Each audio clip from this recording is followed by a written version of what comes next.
விடாமுயற்சி படம் குறித்து படத்தின் நாயகன் அஜித் குமார் கூறிய விஷயத்தை பகிர்ந்திருக்கிறார் இயக்குனர் மகிழ் திருமேனி.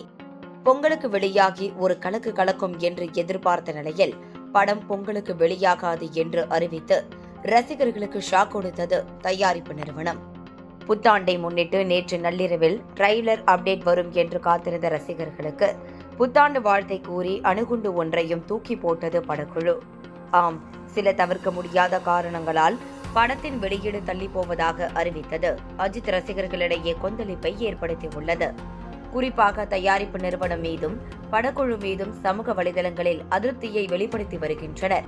இந்த நிலையில்தான் டப்பிங்கின் போது படம் குறித்து அஜித் தன்னிடம் கூறியதை நேர்காணல் ஒன்றில் பகிர்ந்திருக்கிறார் படத்தின் இயக்குனர் மகிழ் திருமேனி. ஒரு பிரச்சனையில் சிக்கிக் கொள்ளும் சராசரி மனிதன் அவரால் முடிந்த அளவுக்கு போராடுகிறார். இதையே படமாக்க வேண்டும் என அஜித் விரும்பினார். அதைத்தான் நானும் படமாக்கி இருக்கிறேன் என்ற மகிழ் திருமேனி, இது போன்ற படங்களில்தான் நான் நடிக்க விரும்புகிறேன் என்று அஜித் கூறியதாக பகிர்ந்து கொண்டார். முன்பு வெளியான டீசரை பார்த்த போதே வழக்கமான அஜித் படமாக இல்லாமல் சட்டலாக ஒரு பேங்கர் வரும் என்ற எதிர்பார்ப்பு கூடியது.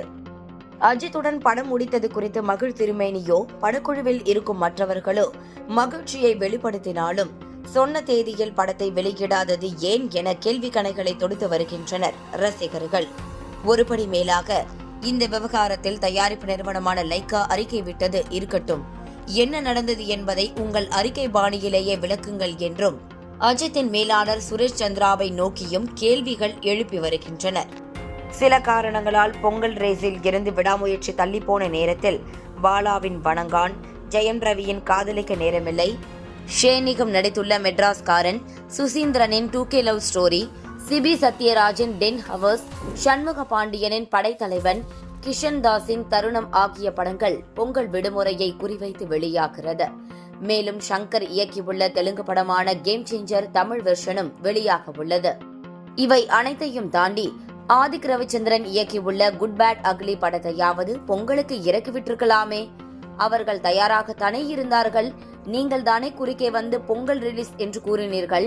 கடைசியாக வந்து தள்ளி போகிறது என்றால் எப்படி என்றும் ரசிகர்கள் பலரும் விடாமுயற்சி படக்குழுவை நோக்கி கேள்விகளை எழுப்பி வருகின்றனர். படத்தின் டப்பிங், ரீரெக்கார்டிங் மற்றும் சென்சார் உள்ளிட்ட பணிகள் முடிவடையாததால் படத்தின் வெளியீடு தள்ளி போனதாக கூறப்படுகிறது. எனினும் அடுத்த கட்ட நகர்வு குறித்து படக்குழு விரைவில் ஒரு விளக்கத்தை கொடுக்க வேண்டும் என்பதே ரசிகர்களின் கோரிக்கையாக இருக்கிறது.